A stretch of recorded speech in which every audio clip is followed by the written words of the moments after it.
রাজধানীতে hit and run কৌশলে ছাত্রলীগের তাণ্ডব, বাড়ছে সহিংসতা। ঝিনাইদহে 2 গ্রুপের সংঘর্ষে আহত 12। এদিকে বেরিয়ে এলো ভাঙা তাণ্ডবের মূল হোতা, নিজ মুখে স্বীকার নিক্সন চৌধুরীর। জানাবো জামায়াতকে নিয়ে বিস্ফোরক মন্তব্য রুমিন ফারহানার। আরও জানাবো ভালো থাকুক বাংলাদেশ, আদালতে ব্যারিস্টার সুমন। এবং সর্বশেষ জানাবো রোজার আগে নির্বাচন দিয়ে আগের কাছে ফিরে যাব বললেন প্রধান উপদেষ্টা। শুনছিলেন সংবাদ শিরোনাম, এবারে বিস্তারিত। রাজধানীতে হিট অ্যান্ড রান কৌশলে ছাত্রলীগের তাণ্ডব, বাড়ছে সহিংসতা। রাজধানী ঢাকার সম্প্রতি নিষিদ্ধ ছাত্রলীগের একাধিক ঝটিকা মিছিল, বিক্ষোভ ও সহিংস কর্মকাণ্ড নতুন করে আতঙ্ক তৈরি করেছে সাধারণ মানুষের মধ্যে। হিট অ্যান্ড রান কৌশল ব্যবহার করে সংগঠনের বিভিন্ন গ্রুপ হঠাৎ করে সড়কে নেমে আসে, স্লোগান দেয়, বোমা ফাটিয়ে মুহূর্তের মধ্যে এলাকা ত্যাগ করে। পুলিশ ও প্রত্যক্ষদর্শী সূত্রে জানা গেছে, গত কয়েকদিন ধরে রাজধানী বাংলা মোটর, মোহাম্মদপুর, মিরপুর, বাড্ডা, উত্তরা ও সায়েন্স ল্যাবরেটরি ও মতিঝিল এলাকায় সন্ধ্যার পরপরই এসব ঝটিকা মিছিল ও বোমা বিস্ফোরণের ঘটনা ঘটেছে। বিশেষ করে বর্তমান সরকার মানবাধিকারের বিষয়ে বেশি শ্রদ্ধাশীল থাকার সুযোগে ও রাজনৈতিক দলগুলোর মধ্যে তৈরি হওয়া ফাটলে নিষিদ্ধ ঘোষিত ছাত্রলীগের বিভিন্ন উপদল মাঠে সক্রিয় হয়ে উঠেছে। মঙ্গলবার শ্যামলীর শিশু মেলার সামনে কার্যক্রম নিষিদ্ধ সংগঠনের একটি ঝটিকা মিছিলের সময় ককটেল বিস্ফোরণ ঘটানো হয়েছে। এ সময় 6 জনকে আটক করা হয়েছে বলে পুলিশ জানিয়েছে। শেরেবাংলা নগর থানার ভারপ্রাপ্ত কর্মকর্তা মোহাম্মদ ইমাউল হক জানিয়েছেন, ঝটিকা মিছিল থেকে 6 জনকে আটক করা হলেও 5 জন সরাসরি জড়িত থাকায় তাদের বিরুদ্ধে সন্ত্রাস বিরোধী আইনে মামলা হয়েছে। গ্রেফতার ব্যক্তিরা মোহাম্মদপুর থানা ছাত্রলীগ নেতা বিন ইয়ামিনের অনুসারী। ওসি ইমাউল হক বলেন, ঝটিকা মিছিল করতে আসা ব্যক্তিদের একটি অংশ এসেছিল পায়ে হেঁটে, আর একটি অংশ এসেছিল মোটরসাইকেলে করে। যাদের আটক করা হয়েছে তাদের ছাড়িয়ে নেওয়ার চেষ্টা করেছিল একটি দল, পরে তাদের লাঠি পেটা করে ছত্রভঙ্গ করা হয়। ঘটনাস্থল থেকে একটি মোটরসাইকেল ও একটি মুঠোফোন উদ্ধার করা হয়েছে। খোঁজ নিয়ে জানা যায়, নিষিদ্ধ সংগঠনে কিছু লোক শিশু মেলার সামনে জড়ো হয়েছিলেন। তারা সেখানে জয় বাংলা স্লোগানও দিয়েছিলেন। সেখানে ককটেল বিস্ফোরণের ঘটনা হয়। ঢাকা মেট্রোপলিটন পুলিশের এক কর্মকর্তা জানান, নিষিদ্ধ সংগঠনের এসব আচরণ আইনশৃঙ্খলা পরিস্থিতিকে ঝুঁকির মুখে ফেলছে। আমরা প্রতিটি ঘটনাস্থলে সিসিটিভি ফুটেজ সংগ্রহ করে জড়িতদের শনাক্তের চেষ্টা করছি। ঝিনাইদহে 2 গ্রুপের সংঘর্ষে আহত 12। ঝিনাইদহের কোতালিয়া গ্রামে সামাজিক আধিপত্য বিস্তারকে কেন্দ্র করে 2 গ্রুপের সংঘর্ষে অন্তত 12 জন আহত হয়েছেন। ঝিনাইদহ সদর থানার ভারপ্রাপ্ত কর্মকর্তা আব্দুল্লাহ আল মামুন বিষয়টি নিশ্চিত করেছেন।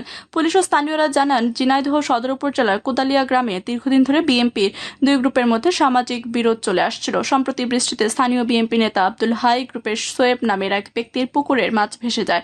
এ সময় অপর বিএনপি নেতা টুকু মুন্সি গ্রুপের লোকজন ভেসে যাওয়া মাছ শিকার করার সময় আব্দুল হাই গ্রুপের অলিয়ার রহমান সহ তার ভাই সুয়েব মাছ ধরতে নিষেধ করেন। পুকুরটি সুয়েবের।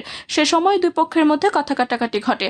এরপর গতকাল হরিশঙ্করপুর 3 নম্বর ওয়ার্ড বিএনপি সভাপতি জানাজার নামাজ শেষ করে সুয়েব বাড়ি ফিরছিলেন। এ সময় টুকু মুন্সি গ্রুপের লোকজন আগের কথা কাটাকাটি জের ধরে সুয়েবের উপরে হামলা করেন। এরপর স্থানীয়রা তাকে উদ্ধার করে ঝিনাইদহ সদর হাসপাতালে ভর্তি করেন। এরই জের ধরে আজ সকালে 2 গ্রুপের লোকজন সংঘর্ষে জড়িয়ে পড়ে উভয় পক্ষের নারী ও পুরুষ সহ অন্তত 12 জন আহত হন। পরে তাদেরকে উদ্ধার করে ঝিনাইদহ সদর হাসপাতালে ভর্তি করা হয়েছে। ঝিনাইদহ সদর থানার ওসি আব্দুল্লাহ আল মামুন জানান, এই ঘটনায় অভিযোগ না আসায় এখন পর্যন্ত কোনো মামলা হয়নি। পরিস্থিতি নিয়ন্ত্রণে ঘটনাস্থলে পুলিশ মোতায়েন করা হয়েছে। বেরিয়ে এলো ভাঙা তাণ্ডবের মূল হোতা, নিজ মুখে স্বীকার নিক্সন চৌধুরীর। বেরিয়ে এলো ফরিদপুরে ভাঙায় সংসদীয় আসন সীমানা পুনর্বিন্যাসের দাবির আড়ালে থানা ও সরকারি অফিস ভাঙচুর, অগ্নিসংযোগে লুটপাটের ঘটনার পেছনে কলকাঠি নাড়া মূল হোতার নাম। দাবির আড়ালে ফেস্টিভালের এই তাণ্ডবের ঘোষণা দিয়ে অংশ নিয়েছেন পতিত আওয়ামী লীগ যুবলীগের সন্ত্রাসীরা। তাদের সরাসরি উস্কানি দিয়ে মাঠে নামিয়েছে ফরিদপুরের সাবেক সংসদ সদস্য, যুবলীগের প্রেসিডিয়াম সদস্য মুজিবুর রহমান চৌধুরী ওরফে নিক্সন চৌধুরী। সামাজিক যোগাযোগ মাধ্যমে ভাইরাল একটি ভিডিওতে নিজ মুখে প্রকাশ্যে ভাঙা আন্দোলনকে ঘিরে সহিংসতার উস্কানি দিতে দেখা গেছে গণহত্যাকারী আওয়ামী লীগের এই শীর্ষ সন্ত্রাসীকে। দৈনিক ইনকালাবের এই নিয়ে আগের সংবাদ প্রকাশ করে সতর্ক করা হয়েছিল। সংবাদ প্রকাশের পর এরই মধ্যে সামনে এলো ফ্যাসিস্ট নিক্সন চৌধুরী দেওয়া একটি ভিডিও বার্তা। ফেসবুকে আওয়ামী সন্ত্রাসীদের উদ্দেশ্যে দেওয়া এই ভিডিও বার্তায় রাস্তাঘাট অচল করে দেওয়ার হুমকি দিতে দেখা গেছে তাকে। তার এই ভিডিও বার্তার পরই ভাঙায় শান্তিপূর্ণ আন্দোলন হঠাৎ সহিংসতায় মোড় নেয়। ভিডিও বার্তা নিক্সন চৌধুরী বলেন, ভাঙা থেকে 2টি ইউনিয়নকে কেটে নগরকান্দার দিকে যাওয়া হয়েছে। এই ষড়যন্ত্রের পেছনে রয়েছে অবৈধ ইলেকশন কমিশন, অবৈধ সরকার। সাথে আসছে এই এলাকায় নির্বাচন করতে আসা এক ভণ্ড চিটার বলছে ভাঙা নাকি বিএনপি অধ্যুষিত এলাকা। ভাঙা আবার কবে বিএনপি অধ্যুষিত এলাকা হলো, এমন প্রশ্ন তুলে ফাসিস্ট নিক্সন চৌধুরী দাবি করেন স্বাধীনতার পরে পুরো ভাঙা উপজেলা বিএনপি কোনোদিন 1800-র উপরে ভোট পায়নি। ইতিহাস জানতে হবে, 91, 96, 2001 এবং 2008 সালে কোনো নির্বাচনে ধানের শীষ পুরো উপজেলা 1800-র উপরে ভোট পায় নাই। ভাঙার কোনো ইউনিয়নে বিএনপি 200 ভোটও নাই। ভিডিও বার্তায় যুবলীগের এই শীর্ষ নেতা আরও দাবি করেন ভাঙা থেকে 2টি ইউনিয়নকে বাদ দিলে নৌকার ভোট কমবে। এই হিসাব করেই এত বড় ক্ষতিটা করেছে। আন্দোলনের মাধ্যমে এই অবৈধ সরকার ও অবৈধ নির্বাচন কমিশনের উচিত জবাব দেবেন। যতক্ষণ পর্যন্ত ভাঙার 2 ইউনিয়নকে ফেরত না দেবে ততক্ষণ পর্যন্ত আমাদের গায়ে রক্ত থাকতে এই অবৈধ সরকার, অবৈধ নির্বাচন কমিশনের বিরুদ্ধে রাস্তাঘাট যে যেখানে আছেন বন্ধ করে দেন।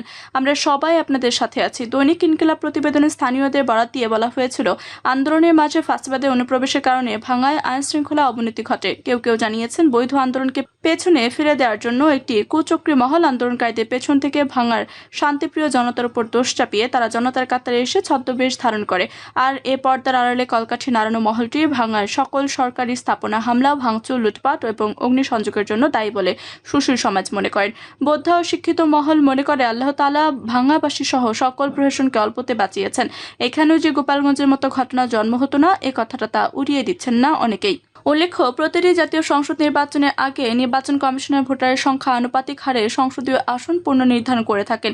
এরই ধারাবাহিকতায় ফরিদপুর ভাঙায় সংসদীয় আসন সংশোধন করা হয়েছে, যা যুক্তিযুক্ত বলে অন্তর্বর্তীকালীন সরকার এবং নির্বাচন কমিশনার মনে করেন।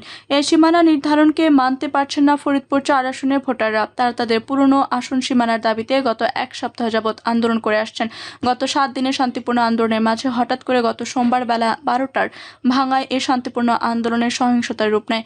এই আন্দোলনের মধ্য থেকে কেউ কেউ থানা, হাইওয়ে, পুলিশ বক্স, নির্বাচন অফিস, অফিসার ক্লাব সহ সরকারি 5টি গাড়ি, কিছু পাবলিক গাড়ি সহ বেশ কিছু মোটরসাইকেল অগ্নিসংযোগ ও ভাঙচুর করে। অপরদিকে উপজেলা নির্বাহী অফিসারের কার্যালয় সহ একতলা থেকে পুরো অফিসের প্রত্যেকটি কক্ষে সরকারি সম্পদ ভাঙচুরে তাবলীলা চালায় তারা। এই সময় বিক্ষুব্ধদের কাছে ইউএনও প্রাণ ভিক্ষা চেয়ে অফিস ত্যাগ করতে বাধ্য হন। বিষয়টি গণমাধ্যমে ইউএনএর সিএ নিশ্চিত করেন। জামায়াতকে নিয়ে বিস্ফোরক মন্তব্য রুমিন ফারহানার। জামায়াত ইসলামী যদি কাউকে শত্রু চিহ্নিত করে তবে তাকে যেভাবে অ্যাটাক করবে তা বাংলাদেশে অন্য কোনো পার্টি করবে না বলে মন্তব্য করেছেন বিএনপির সহ আন্তর্জাতিক বিষয়ক সম্পাদক রুমিন ফারহানা। সম্প্রতি একটি টকশোতে উপস্থিত হয়ে এসব কথা বলেন তিনি। জামায়াত তাদের জন্য কাউকে হুমকি হিসেবে চিহ্নিত করলে তাকে নিশ্চিহ্ন করতে আক্রমণ করে, এমনটা উল্লেখ করে রুমিন বলেন, পলিটিক্যাল পার্টি হিসেবে জামায়াতের কিছু কিছু বিষয় আমাদের বুঝতে হবে। It's very organised party, very extremely well organised party. জামায়াতের যারা কর্মী, সাথী, সমর্থক, ভোটার যারাই আছেন তারা কিন্তু ডাই হার্ড। তারা পার্টির জন্য বাঁচতেও পারে, মরতেও পারে। Do anything for party. তারা কোনো ভালো মন্দ কোনো কিছু বিচারের মধ্যে নেই। পার্টির কমান্ড তারা মানবে। অনেকটা আমাদের মিলিটারি মতো, বিভিন্ন দেশের মিলিটারিরা যে ট্রেনিং এর মধ্য দিয়ে যায়, জামায়াত অনেকটা সেরকম। এবং জামায়াতের আমির কিছুদিন আগে বলেছেন যে আমাদের দেশপ্রেমিক সেনাবাহিনী আর আমরা খুবই ওয়েল অর্গানাইজ। সো তারা সম্মিলিতভাবে যদি কোনো শত্রু চিহ্নিত করতে পারে তাকে তারা যেভাবে অ্যাটাক করবে এটা বাংলাদেশে অন্য কোনো পলিটিক্যাল পার্টি করবে না। বর্তমানে রাজনীতিতে সামাজিক যোগাযোগ মাধ্যম অনেক বেশি প্রভাব ফেলেছে, আর এখানেও জামায়াতকে এগিয়ে রাখলেন রুমিন ফারহানা। তিনি বলেন, রাজনীতির মাঠ কিন্তু এখন দুটো, একটি হচ্ছে প্রচলিত মাঠ, যে মাঠে আমরা লড়াই সংগ্রাম করি, জনসভা আন্দোলন করি, যেখান থেকে আমাদের ধরে নিয়ে জেলে পুরে দেওয়া হয়। আরেকটা হচ্ছে সামাজিক যোগাযোগ মাধ্যম, ডিজিটাল মাঠ। ডিজিটাল মাঠটা অনেক বেশি গুরুত্বপূর্ণ। আমরা জনসভা এটা বেস্ট 50,000 1 লাখ মানুষ হবে, আর আমার একটা ডিজিটাল কন্টেন্ট মুহূর্তে 10 লক্ষ থেকে 1 লক্ষ কোটি মানুষের কাছে পৌঁছায়। সো ডিজিটাল মাঠটা অনেক বেশি গুরুত্বপূর্ণ। এই যে ডিজিটাল মাঠে জামায়াতের প্রতিপক্ষ, বিরোধী পক্ষ কিংবা যাকে সে তার রাজনৈতিক বয়ানের জন্য থ্রেট মনে করে তাকে কি ভাষায় আক্রমণ করে আপনারা লক্ষ্য করেছেন নিশ্চয়ই। তাদের অসংখ্য বট আইডি আছে এবং সেটা দিয়ে তারা একটা মানুষকে একেবারে যে কোনো ভাষায় তারা আক্রমণ করতে পারে, যে কোনো বিষয়ে তারা কুৎসিত মন্তব্য করতে পারে। জামায়াতের রাজনৈতিক শিষ্টাচার নেই উল্লেখ করে রুমিন ফারহানা বলেন, রাজনৈতিক শিষ্টাচার সেটা তো আসলে এখন সুদূর পরাহত বিষয়। ধরুন জামায়াতের ব্যাপারে আমি কি পার্লামেন্টে দাঁড়িয়ে বলিনি যে জামায়াতের অবস্থা অনেকটা এরকম হয়েছে যে তাকে একটা তকমা দাও এবং তাকে পিটিয়ে মেরে ফেলো, এটা তো একটা সভ্য দেশ হতে পারে না, অথচ এটা ঘটেছে। সো আমি যখন তাদের পক্ষে কথা বলেছি তাদের দুর্দিনে সেটা কিন্তু তারা মনে রাখেনি। এখন আমার কোনো বক্তব্য বা আমার কোনো বয়ান ঠিক এবং জাতীয় পার্টি কোনো রাজনীতি যদি জামায়াতের জন্য তারা হুমকি মনে করে সঙ্গে সঙ্গে তাদেরকে এলিমিনেট করতে কিংবা তাদেরকে একেবারে মাটির সঙ্গে মিশিয়ে দিতে দুইবার চিন্তা করবে না। ভালো থাকুক বাংলাদেশ। আদালতে ব্যারিস্টার সুমন। দেশের যে পরিস্থিতি ভালো থাকুক বাংলাদেশে বলে মন্তব্য করেছেন সাবেক সংসদ সদস্য ব্যারিস্টার সাইদুল হক সুমন।